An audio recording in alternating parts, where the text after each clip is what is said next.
So I've got a document here which I will send around to you, which is pretty much an outline of the first few chapters, which we'll try to cover today, and then we'll do something similar, over the next 2 Thursdays as well. So why don't we just jump right in? Once again, I am Cliff Strain. I'm an investment banker by trade. I've been an investment banker for over 25 years, and my job is to advise companies that are interested in either making an acquisition or potentially selling themselves, and then also helping them to raise capital. So that's what I've done for the vast majority of my career. I've worked kind of hand in hand with a lot of companies on developing and executing strategy, and I think I've got a good appreciation for how important it is, and I think there's a very strong correlation between developing a sound strategy and executing it and being successful and not. So I know that all of my clients that have been successful generally start with a sound strategy. I have some that had sound strategies that didn't succeed, but I know that the ones that didn't have sound strategies never really got off the ground. So with that, why don't we just jump right in? I thought I'd start just... You're going to forward this document to us after this call, correct? Yeah, and you can see it, right? Can you see my screen? Yes. No. But how did McDonald's grow during the recession? Because if you're on the phone, I guess you can't see it, but you can probably you'll still be able to follow along. I'm on a computer, so I'm yeah, seeing. If you're on a computer, hopefully you can see the screen. Yes, I am seeing. Okay, I'm signing in the computer now. Okay. All right. So I wanted to start just spending a couple of minutes on the capsules that we covered, both McDonald's and Sirius, and I won't spend a lot of time on this. I think you guys did a great job particularly with McDonald's and kind of summarizing that. But the question for McDonald's is, how did they manage to do so well during the economic slowdown? I mean, companies left and right got hammered during the 2007 through 2009, 2010 period.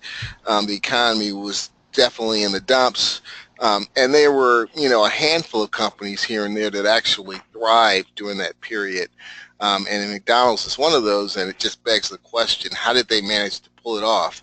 Well, their success can be attributed to a very sound strategy, and then the execution of that sound strategy. The plan to win strategy, it improved their value proposition.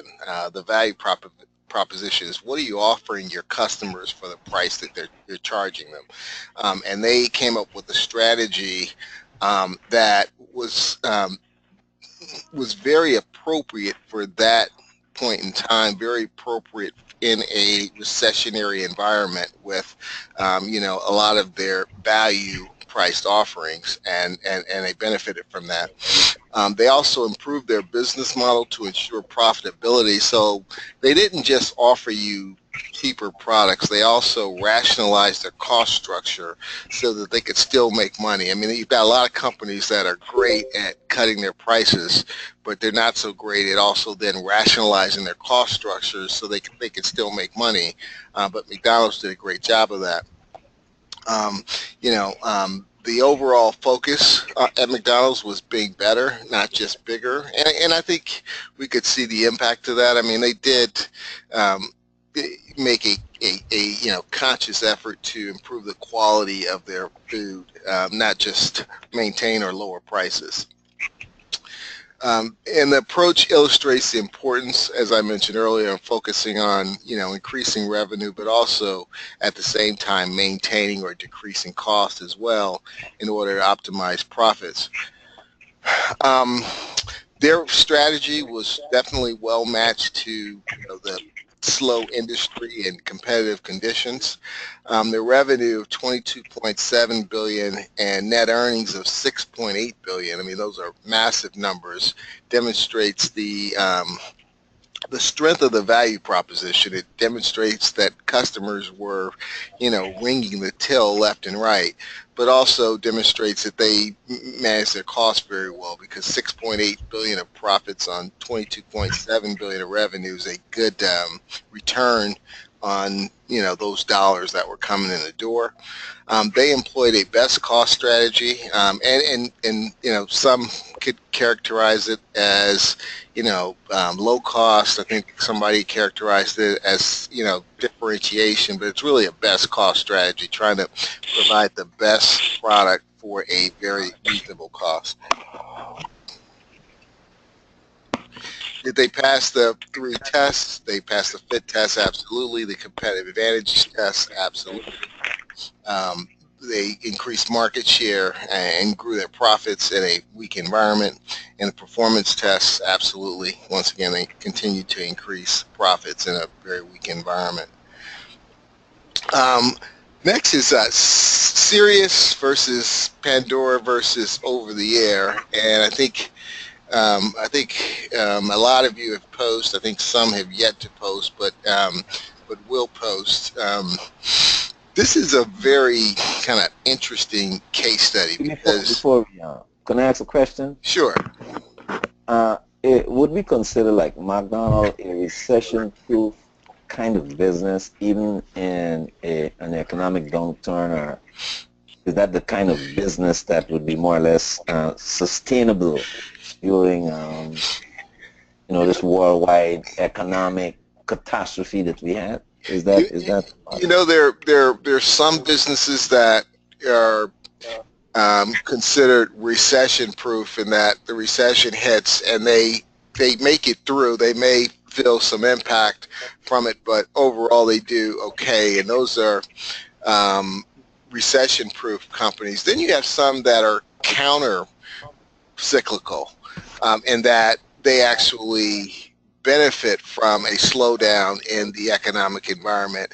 And I think you could make the case that McDonald's is a company like that, because as the recession hit, you have a lot of people that are accustomed to, or just only have time to eat out, but they can't afford to eat at some of the places that they would typically eat at, so they look to trade down. They still want good value for their money, but they can't afford to eat every night at kind of a sit-down restaurant, and a lot of those people would tend to trade down to McDonald's in a weak environment. So you could even make the argument that they're counter-cyclical. Somebody like a McDonald's, maybe even a Denny's, companies like that, you could see them actually thriving in a recession. And in fact, when the country came out of the recession, McDonald's kind of took a hit, and the CEO actually, they had a CEO who lost his job. They replaced a lot of the managers. So yeah, I think you could make a case that they're counter-recession. Well, do you think, though, it's because maybe they thought they were recession-proof and they didn't realize how much other similar products like Wendy's and Burger King and Taco Bell and others were changing? There's more of an emphasis now for healthier options, not just low-cost options, but healthier options also. Well, okay, go ahead. I'm sorry. No, I was going to say that. So I think, I think the danger for a thing like McDonald's, any organization, you can be on the top so long you think that you are unchallengeable. Yeah. I think they probably realize how difficult it is. I mean, the reality is that the bigger you are, the harder it is to kind of maintain your position. I mean, you've got $3 billion of revenue. You have investors who own your stock who want to see you increase that by 10% a year. I mean, that's just a hard thing to do. You've got almost $7 billion of net income, and investors want to see you increase that by 10 or 15% a year. And you get to a point where you're just so large, it's hard to maintain that. And when the economy is not helping you, and you're that large, it's almost impossible. So, and when the economy's well, once again, you know, people would normally eat at McDonald's might go to Shake Shack or Five Guys or something that's a little, you know, higher in quality and more expensive. Thank you. Does that answer your question? Yes, it does, mine. Okay. So Sirius, as I was saying, this is a really interesting case because, you know, everybody loves music. The industry is, you know, kind of changing by, you know, leaps and bounds every day. But at the same time, none of the providers have really figured out a business model that makes perfect sense yet. So, and I always like to look at and ask myself with most of these situations, what is the market saying? And the market being the stock market, because the market is very objective. I mean, they're focused on, you know, revenue growth. They're focused on earnings growth. They're very impartial. They don't care who wins. They don't care who loses. They just want to make sure they're with the winners and not with the losers. So the market's, you know, it's extremely objective. And I always just like to ask, what is the market saying? So if you look at what the market's saying over the last 3 years, the top line is Sirius, and then the green line, the second. Excuse me. Blue line is Sirius. The blue line is Sirius, yeah. The green one is Pandora, and the gold and the other like blue line, no, the purple. The gold and the purple are two over-the-air broadcasters, MS Broadcasting and Cumulus Broadcasting. And they're pretty much pure play radio companies. And the market is suggesting that, you know, that Sirius is the only one that's got, you know, right now, and this could change, but right now it's saying they're the only ones that have a sustainable business model. I mean, they're up over the last 3 years. I think they're up about 20%. Pandora is down 60%. You know, over the last 3 years, MS is down like almost 80% over the last 2 years, and Cumulus is down 90% over the last 3 years. So the market is saying there's no real future in over-the-air broadcasting from a financial point of view. Now, radio stations serve a public good, a public need. They will always be around, but from a pure kind of financial standpoint, the market's almost saying they don't make any sense anymore. You're down 90%, but they're also saying they don't think that Pandora is going to be able to figure it out either. Now, Sirius, they're up 20%, but part of it is they had to restructure their balance sheet. They were way overloaded with debt. They went and engaged in a restructuring. They exchanged a lot of that debt for equity, and now this seems like they're starting to, you know, improve their business model. So they haven't been winners by any stretch, but on a relative basis, they have been. And what's the basis for the statements, the market statements? So once again, you got Cumulus on the left, then MS, then Sirius is highlighted in the yellow, and then Pandora.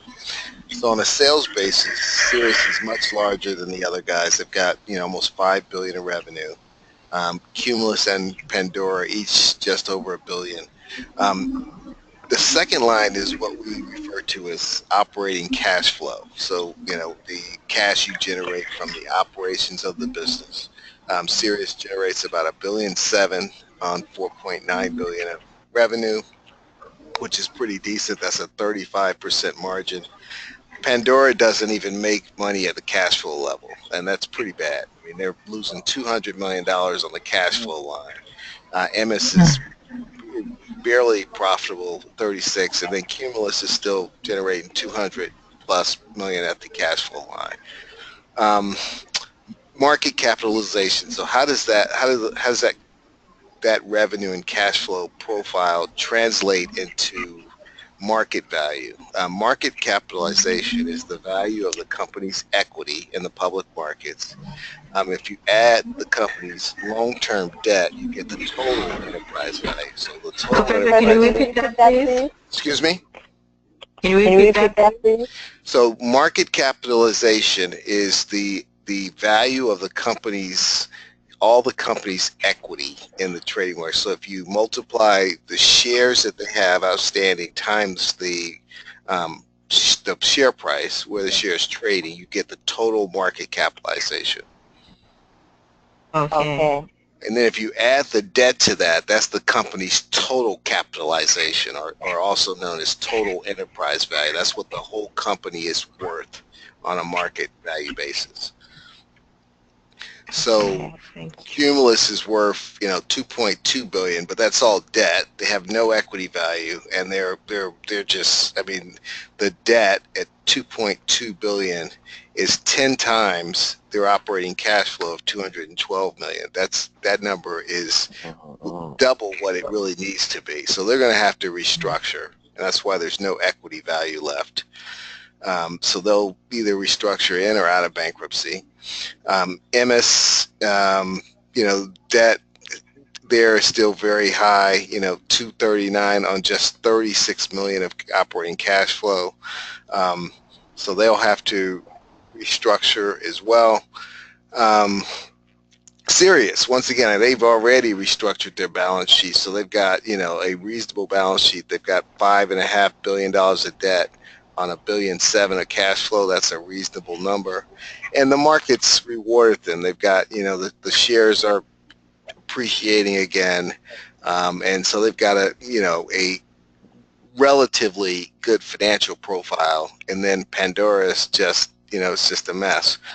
So the market's telling you without question, Sirius is going to be the winner here. Now, Sirius is, they're trading at, like $4.50 a share. So the share price hasn't run off the charts yet, but still the market's saying of these companies, they're the most likely to survive this, and the market's even arguing that the other three won't survive at all. Mm-hmm. So I just wanted to spend a couple of minutes on those two before we kind of dive into some other stuff. Any other questions on that? Just quick, were you part of that Sirius XM merger? No. I wish I was, but no. No, we work with companies in the business services and IT services space, so we're pretty focused on those areas. Not that, not that they would have hired us anyway. I wish they would, but no. But we don't do anything in the media space. Got you.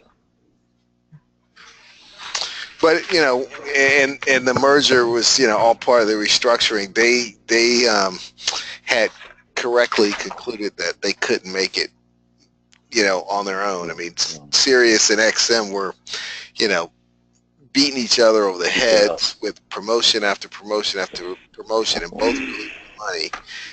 And now that they've merged, they're not beating each other up on. Competitively, they're actually starting to make money. So that'll be an interesting one to watch. Uh-oh. Wait, hold on one second, okay?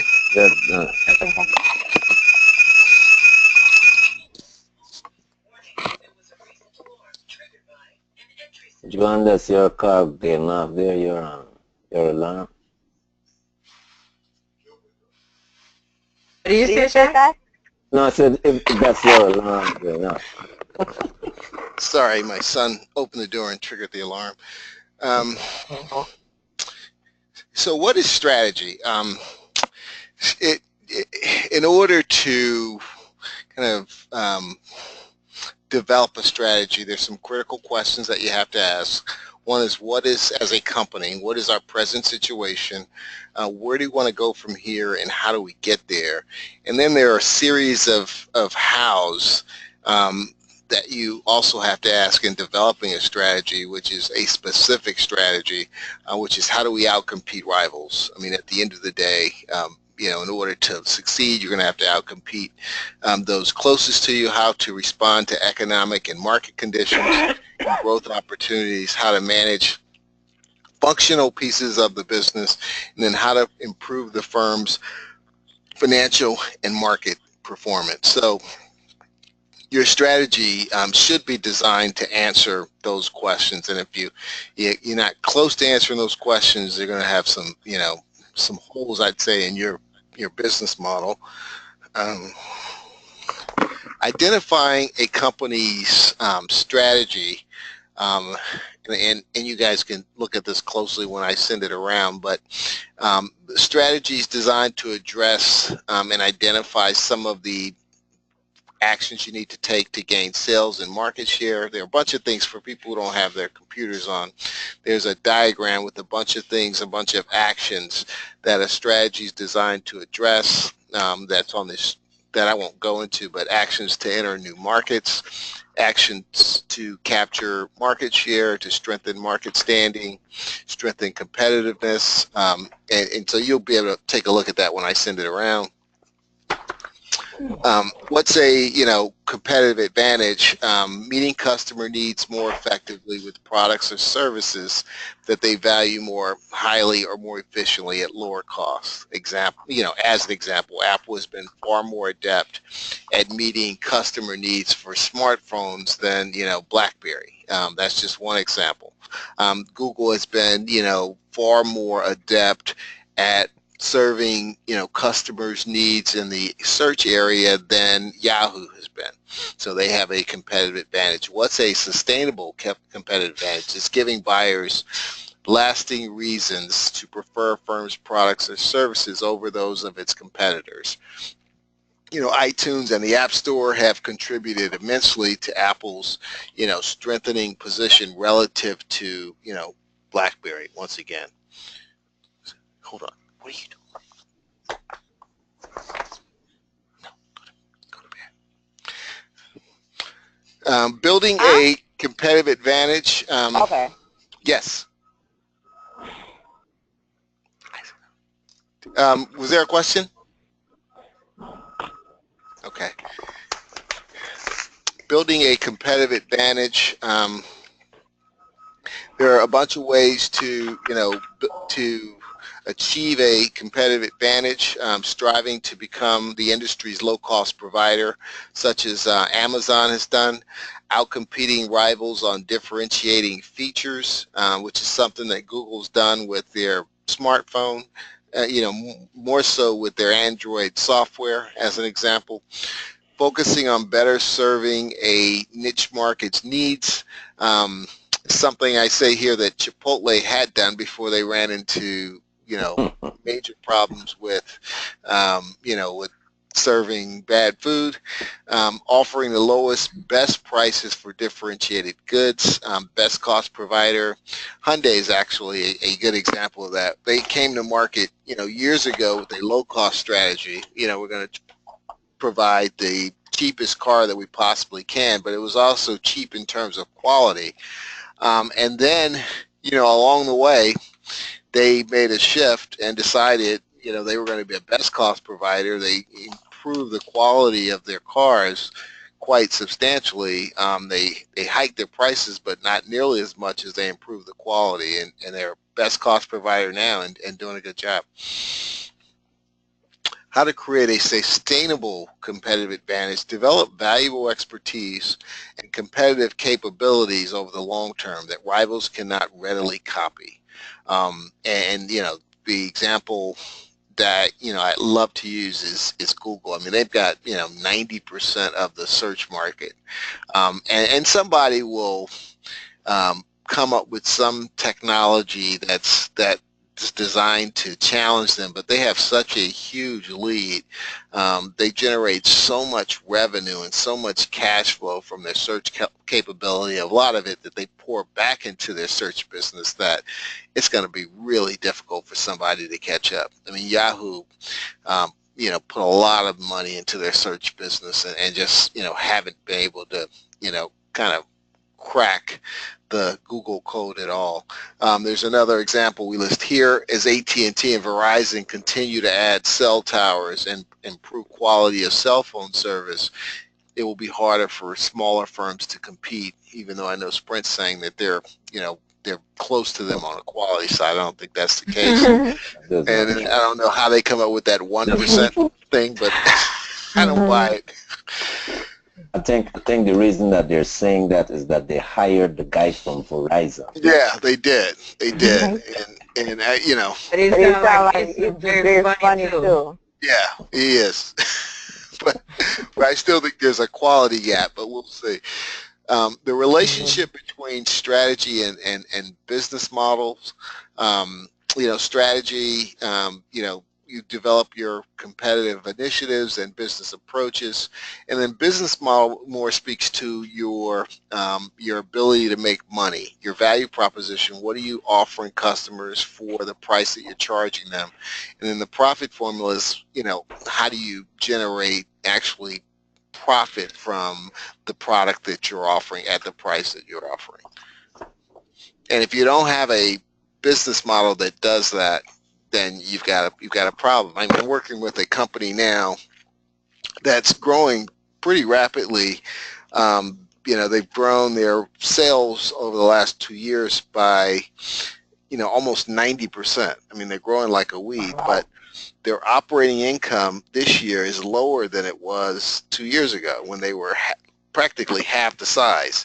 So the sales that they have added, the incremental sales that they've generated over the last 2 years, they've been adding sales at losses. So they don't have a viable profit formula, because you can add all the sales you want, but if you're not generating profits off those sales, you're not creating enterprise value. Does that make sense? But what is the seeing that your profit formula is not good? Is it your business model or your strategy? Which is the problem?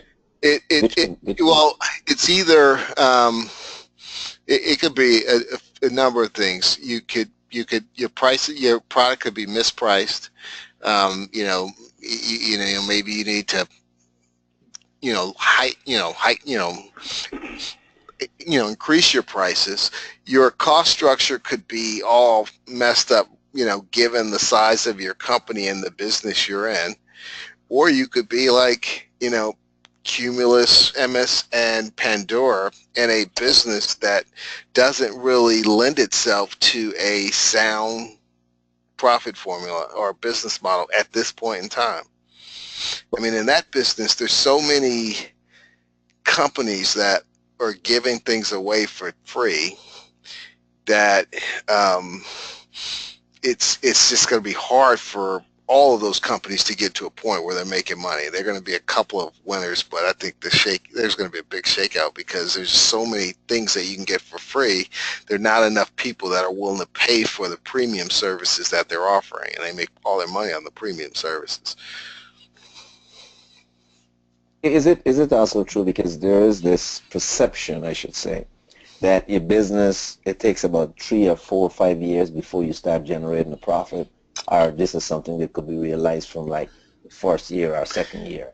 It really depends on the type of business. I mean, most businesses take some time to get to maturity, because you got to, in just about any business, you have to go out and get customers. So, and for some businesses, it takes a lot longer than others. So it really depends on the business. I mean, I don't know if any of you have eaten at Chick-fil-A, but they opened not in New York. There's only one Chick-fil-A in New York. Yeah, they opened that store in New York, and the day it opened, they had lines that were literally 2 and 3 blocks long. So from day one, that business was generating, incredible sales and incredible earnings. But other companies, you got to get in, you got to make a name for yourself, you got to, go out and market to customers, and it usually takes some time to ramp up. So it really just depends on the business itself. Okay, thank you. Okay, let me see. I think I'm going to skip some of these. We talked about fit, competitive advantage, performance. There are two kinds of objectives that a management team will develop.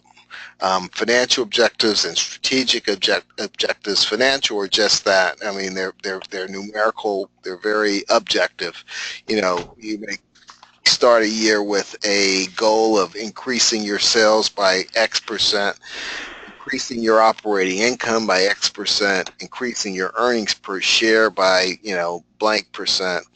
You may have a goal of increasing your profit margins, your operating profit margin, which we'll talk about later, to, blank percent, your return on capital, your increased stock price. So those are all financial objectives. Then you have strategic objectives, and some examples of those are, X% increase in market share. So we want to grow our share of the market from 10% to 15%. We want to lower our overall cost structure to, rival or to even be lower than that of our leading competitors. We want to improve the performance of our product relative to our primary competitors. We want to generate, 20%, just to pick a number, of our revenue from the sale of new products that we're introducing this year. We want to have a broader technological capability than our primary competitors. So those are strategic objectives that companies, and in developing a business plan, you're going to have both of those, and they're dynamic objectives. They're going to change over the course of a year. One of the things that we'll spend a good amount of time on, and you'll definitely spend some time on with your paper, is Michael Porter's 5 competitive forces. He uses kind of this diagram to assess, a company's viability and a company's position in its market. One is, he's trying to really figure out who's got the strength or the leverage in the relationship. So if you look at a company, what are the barriers to entry in the market that they're in? Are the barriers high, i.e. it takes a lot of money to get into that business, or are they very low? Anybody can start a new business. So the higher the barriers to entry in general, the better. Who's got the buyer power? The people who are buying your product, do you have the power or do they have the power? Generally, if there are 10 other firms that could provide the same product that you can provide at similar prices, the buyers will have the power. On the other hand, if you've got a very unique product offering that they can't get anywhere else at the price that you're charging, then you will tend to have the power. Is there a threat of substitute products? Are we, running the risk of, being obsolete? I mean, BlackBerry had a pretty, good lock on the smartphone market, and then, Apple came in with the iPhone, and Samsung came with the Galaxy, and, so on and so on. And, next thing you know, they're almost obsolete themselves. So there are substitute products that can come and wipe you out. And so, you have to assess the degree of that risk. Is it a very high risk or not much of a risk at all? Supplier power, are you beholden to your suppliers, or are they beholden to you? Starbucks goes out and they source their coffee beans from small farms kind of all over the world. Now, if you were a small coffee farmer, bringing in Starbucks as a new customer is a game changer. And so, but understand that they're going to have the leverage in that relationship over you, because there's only one Starbucks, whereas they can find somebody to replace you if they needed to. Any questions? Okay. So what kind of pressures can result in increased rivalry among sellers? there are a bunch of pressures that change the dynamics and the competitive environment. So what are some of those things? So buyer demand declining. So, if, one day, we're all buying 100 widgets and there are, 10 firms that supply those widgets, we've got one market dynamic. But if the next day, the demand for widgets is cut in half and you still have those 10 suppliers, the whole dynamic changes dramatically. And how those suppliers respond to that changing dynamic will be interesting to watch. Some will dramatically lower their prices. Others will try to hold pat and will lose market share. There are a lot of different dynamics, but that kind of sparks a lot of interesting competitive behavior in the marketplace. When it becomes less costly for buyers to switch. Switching costs is a kind of huge factor in, kind of assessing the competitive dynamics in the marketplace. If you are a customer of, X company, and I'll go back to Starbucks. Let's say, for instance, that, Starbucks was, sourcing their beans at, a couple of really large plants in Brazil, coffee farms in Brazil. Let's say that, Starbucks actually bought the equipment that's used to farm the beans, pack the beans, transport the beans, all of that. Let's say that Starbucks even bought the facility in which the, beans are, curated and packed and packaged and all that stuff. It would be, pretty difficult for them to switch. They could switch to another supplier, but it would be pretty difficult because there are a lot of things they would have to unwind. So that's referred to as switching costs. When, in certain industries, switching costs could be, fairly high one day, and for some reason, like, the cost of some of the components go down or what have you, the switching costs could go down. That could change competitive dynamics. Industry products becoming more and more like unused production capacity. When we see this and we're seeing it now in the aluminum market. I mean, when a lot of the big aluminum producers, they have all these fixed costs because they have these huge plants, and it's just very costly for them to shut down production. So they keep producing product, and when the demand for their product goes down, instead of discontinuing production, they just lower their prices. So unused production capacity tends to drive a lot of irrational behavior.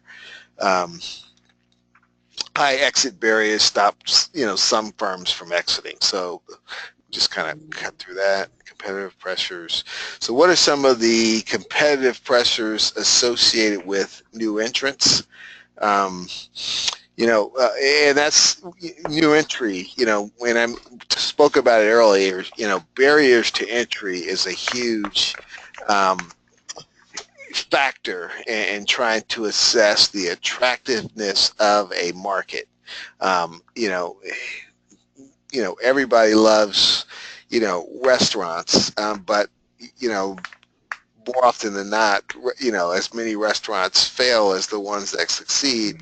And one of the factors is that it's easy for people to, to enter that business. I mean, you can open a restaurant and 2 days later, another one with the same kind of idea, kind of same genre, same food could open across the street. So there are no barriers to entry.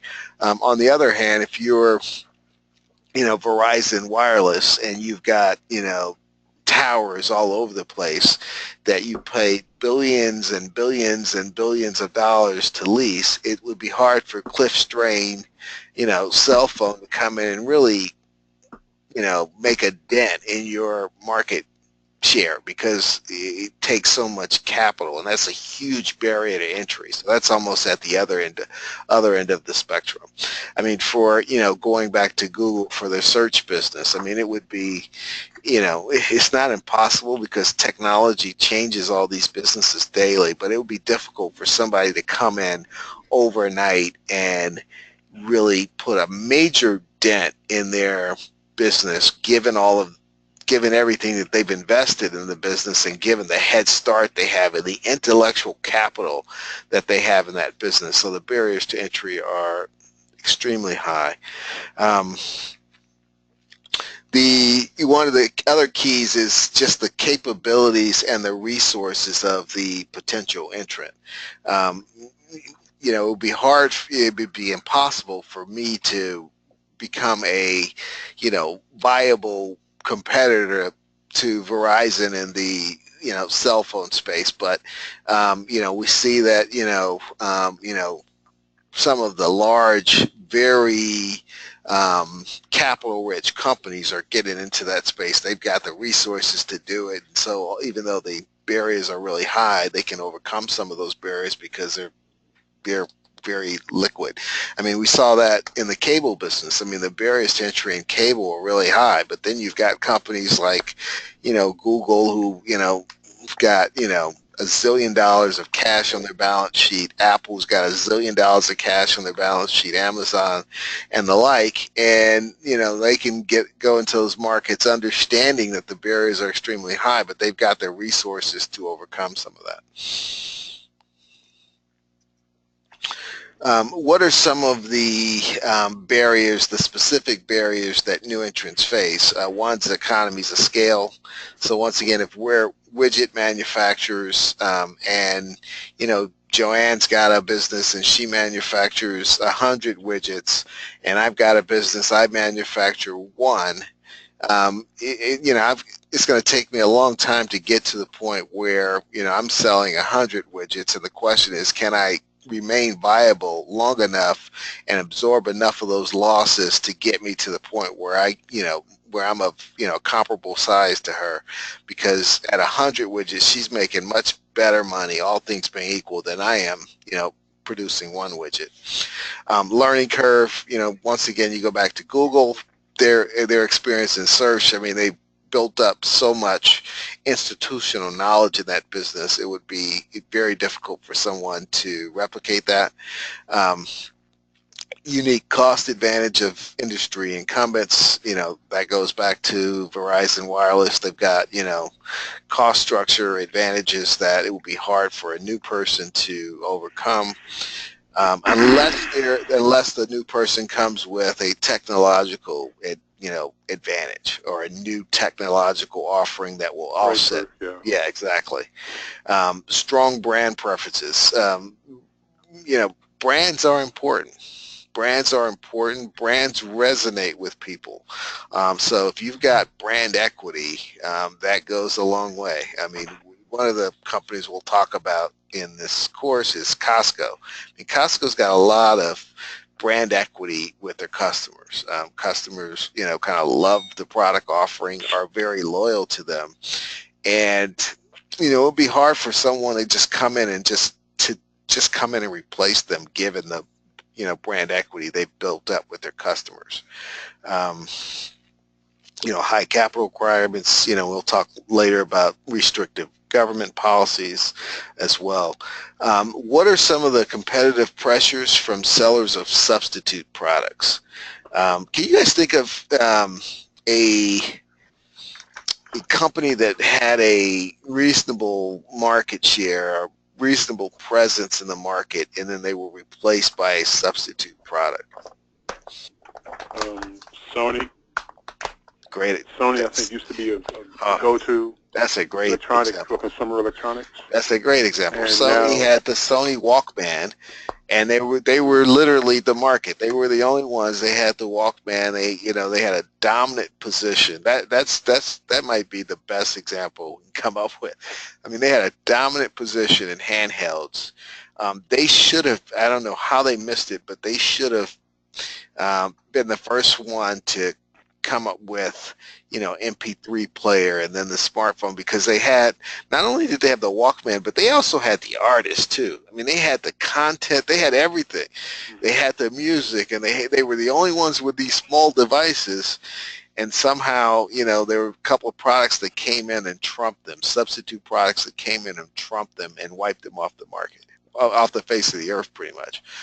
That's a great example. I like that example also, because Sony is Japanese. Yep. And they move very, very slow. Yep. The culture is very methodical. No question They're about not entrepreneurial like the American or, the British, even who's could be considered slower, but No the American question about culture by we move so fast. it. No question We've about been able to, I think it's culture. That the problem was the culture. Right. The culture was definitely a problem. In addition to the culture being slow, it was also a culture that was made up of, many fiefdoms. Each product had its own fiefdom, and the fiefdoms didn't work together. So you had people who are, on the artist side and the music side who didn't want, to see, kind of the evolution of MP3 players because they thought that, those would threaten their business models. Not necessarily Sony's overall, but their little kind of departmental business model. And so instead of supporting that effort, they put up roadblocks. So you're right, and that was a cultural thing. It's, not only were they slow, but they were also not integrated in the least bit. But they should have definitely earned on that product. Another good example is Kodak. Yeah. Kodak. They dominated the film business, and they could certainly see that there was this move to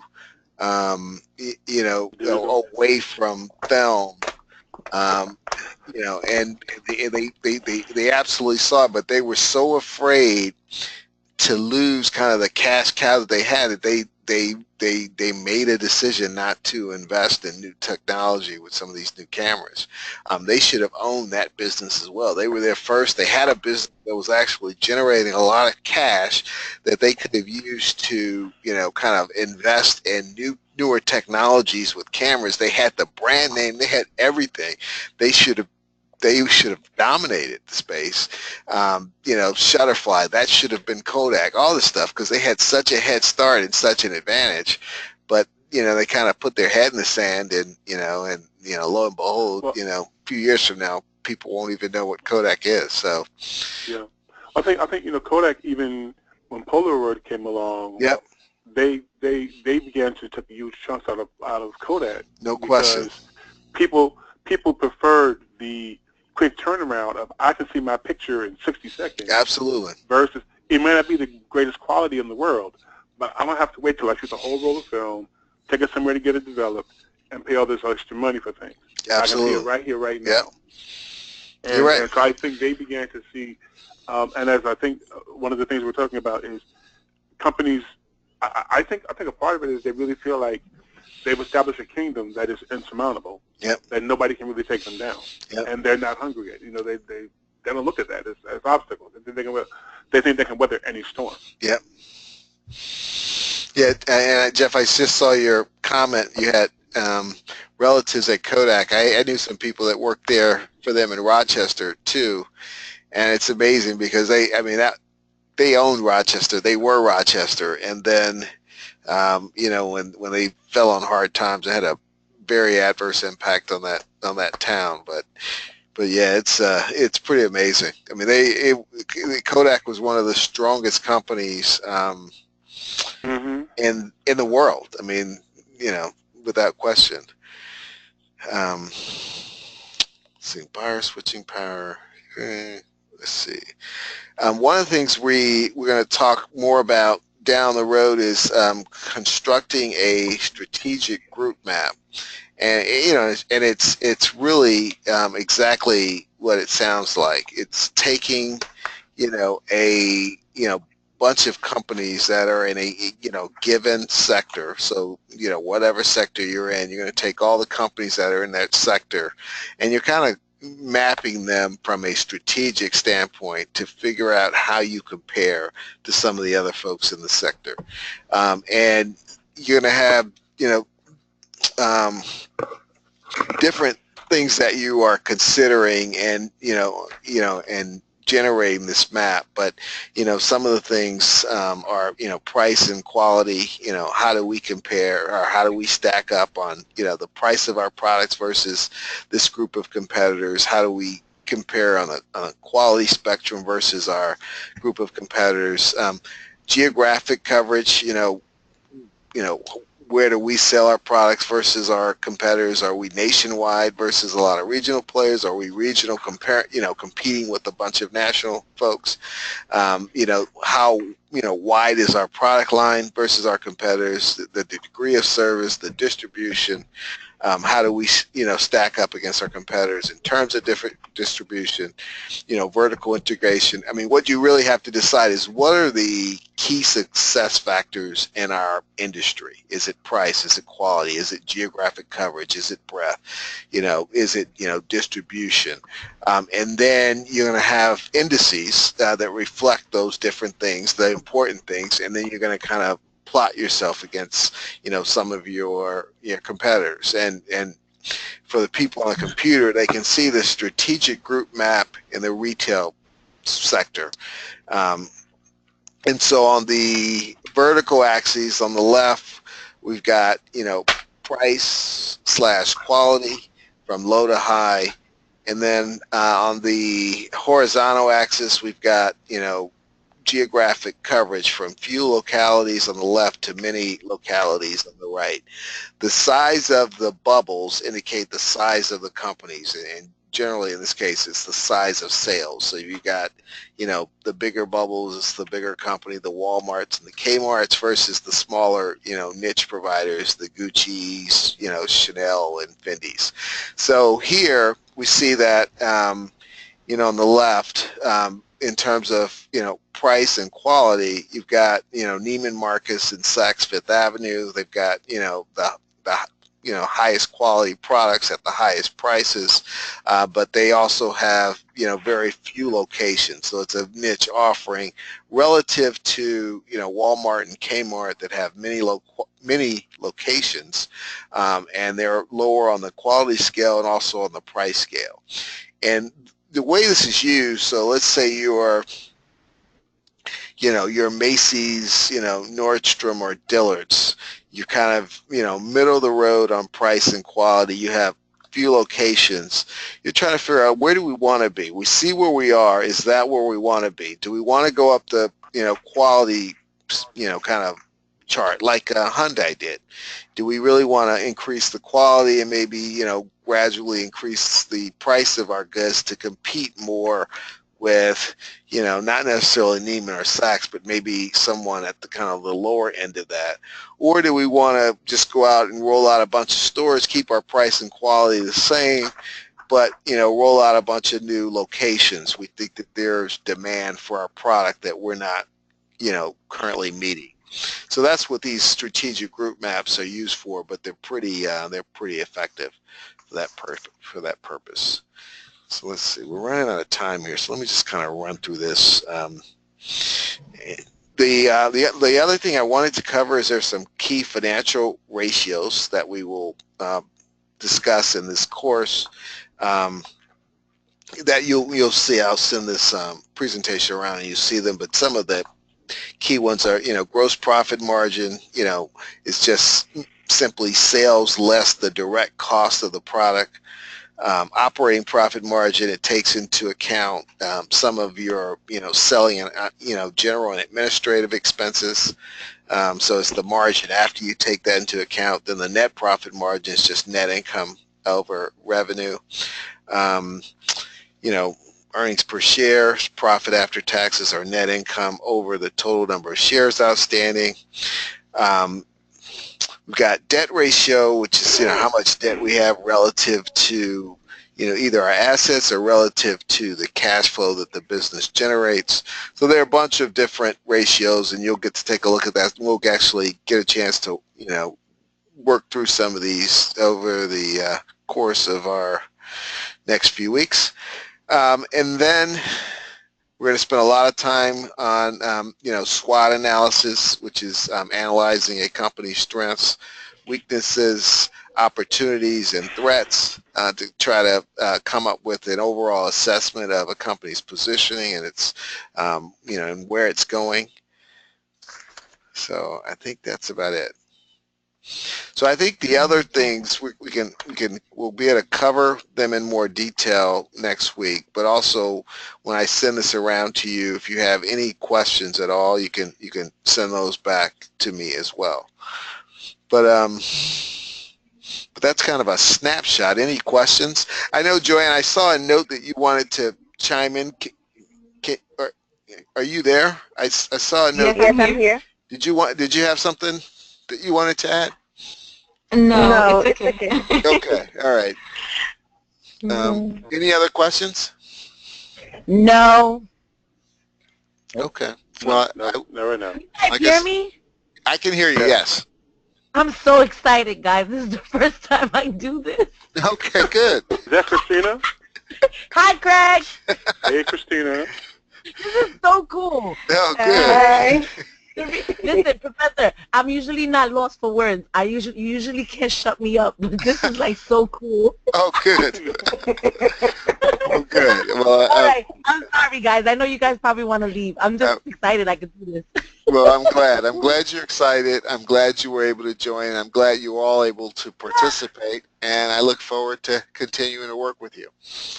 Thank you Thank so you so much. much, Professor. You're welcome, Professor. Okay, you guys have a blessed evening, and I will speak with you later. Good night, You're everybody. welcome. Good night. Christina, it was good hearing you. Love you guys. That's right. Christina.